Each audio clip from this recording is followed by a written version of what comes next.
أيها المواطنون، أيتها المواطنات، صاحب الجلالة يخاطبكم.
الحمد لله والصلاة والسلام على مولانا رسول الله وآله وصحبه.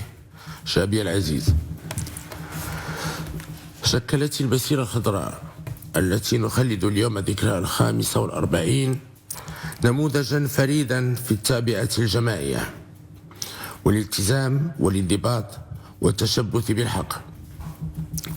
فقد استجاب المغاربة بكل تلقائية وبروح الوطنية الصادقة لنداء مبدئها والدنا المنعم جلالة الملك الحسن الثاني طيب الله ثراه، فأثبته العالم قدرة المغرب على رفع التحديات ودخول التاريخ بمسيرة سلمية تكللت باسترجاع أقاليمنا الجنوبية. فالمسيرة الخضراء ليست مجرد حدث وطني بارز في مسار استكمال وحدتنا الترابية، إنها مسيرة متجددة ومتواصلة بالعمل على ترسيخ مغربية الصحراء على الصعيد الدولي وجعلها قاطرة للتنمية على المستوى الإقليمي والقاري. وقد عرفت السنوات الأخيرة تطورات ملموسة على عدة مستويات. فعلى مستوى الأمم المتحدة أقبلت القرارات الأخيرة لمجلس الأمن المقاربات والأطروحات المتجاوزة وغير الواقعية، كما أكدت على المشاركة الفعلية للأطراف المعنية الحقيقية في هذا النزاع الإقليمي، ورسخت بشكل لا رجعة فيه الحل السياسي الذي يقوم على الواقعية والتوافق، وهو ما ينسجم مع المبادرة المغربية للحكم الذاتي التي تحظى بدعم مجلس الأمن والقوى الكبرى باعتبارها الخيار الطبيعي الوحيد لتسوية هذا النزاع. أما على مستوى الاتحاد الإفريقي فقد تخلصت هذه المنظمة بفضل رجوع المغرب إلى بيته الإفريقي من المناورات التي كانت ضحيتها لعدة سنوات، وأصبحت تعتمد على مقاربة بناءة تقوم على تقديم الدعم الكامل للجهود التي تبذلها الأمم المتحدة بشكل حصري من خلال أمينها العام ومجلس الأمن. وعلى المستوى القانوني والدبلوماسي فتحت عدة دول شقيقة قنصليات عامة في مدينتي العيون والدخلة في اعتراف واضح وصريح بمغربية الصحراء، وتعبيرا عن ثقتها في الأمن والاستقرار والرخاء الذي تنعم به أقاليمنا الجنوبية.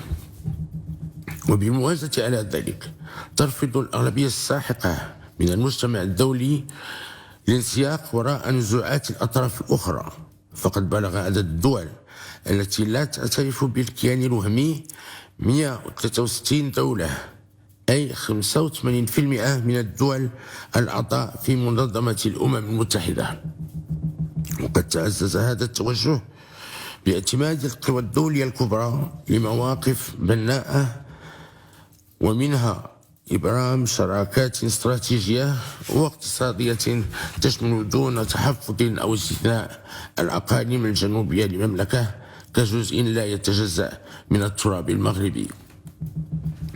واستنادا إلى هذه المكتسبات يؤكد المغرب التزامه الصادق بالتعاون مع معالي الأمين العام للأمم المتحدة في إطار احترام قرارات مجلس الأمن من أجل التوصل إلى حل نهائي على أساس مبادرة الحكم الذاتي.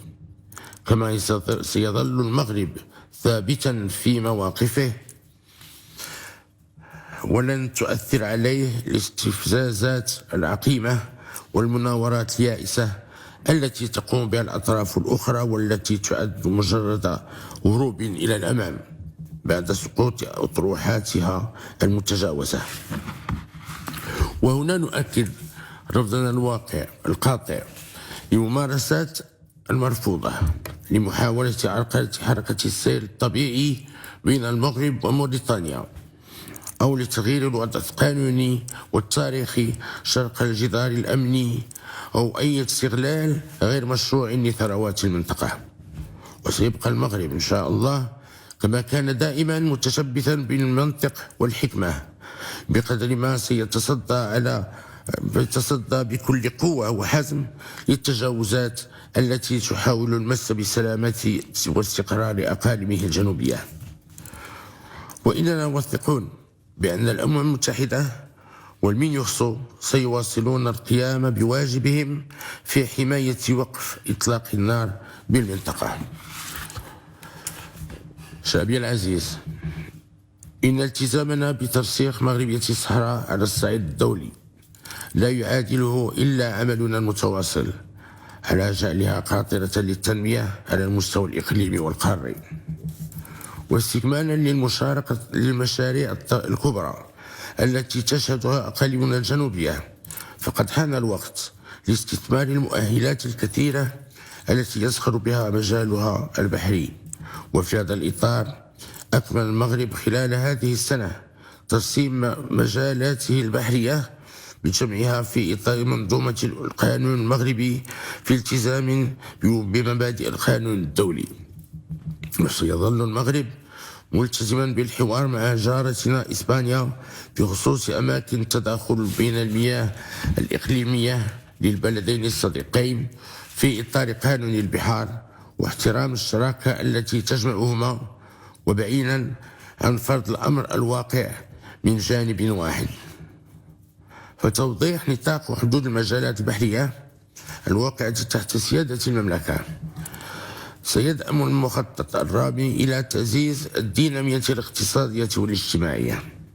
وانطلاقا من هذه الرؤية ستكون الواجهة الأطلسية بجنوب المملكة قبالة الصحراء المغربية واجهة بحرية التكامل الاقتصادي والإشعاع القاري والدولي.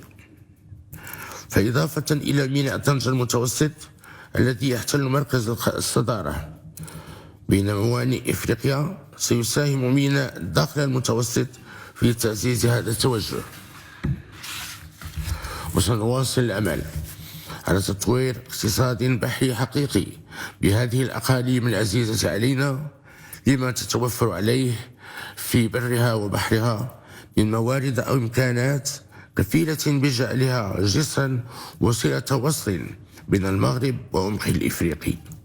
وفي هذا الإطار يتعين الاستثمار في المجالات البحرية، سواء تعلق الأمر بتحلية ماء البحر أو بالطاقات المتجددة عبر استغلال مولدات الطاقة الريحية وطاقات السيارات البحرية. وبموازاة ذلك يجب مواصلة النهوض بقطاع الصيد البحري لدوره في النهوض باقتصاد المنطقة وإعطاء دفعة جديدة للمخطط الأزرق تجعل منه دعامة استراتيجية لتنشيط القطاع السياحي بها وتحويلها إلى وجهة حقيقية للسياحة الشاطئية. شعبي العزيز، إن الوفاء لروح المسيرة الخضراء ولقسمها الخالد يتطلب من جميع المغاربة مواصلة التعبئة واليقظة والعمل الجاد والمسؤول لرفع التحديات الداخلية والخارجية. فعلينا جميعا استحضار هذه الروح وهذه القيم لمواصلة إنجاز مشاريع التنمية والاجتماعية للدفاع عن مصالحنا وقضايانا العادلة وتعزيز مكانة المغرب في محيط الإقليمي والدولي. وهي مناسبة أيضا للترحم على الأرواح الطاهرة لشهداء المغرب الأبرار وتوجيه تحية تقدير لكل مكونات القوات المسلحة الملكية والقوات الأمنية لتجندها الدائم تحت قيادتنا لصيانة وحدة الوطن والحفاظ على أمنه واستقراره.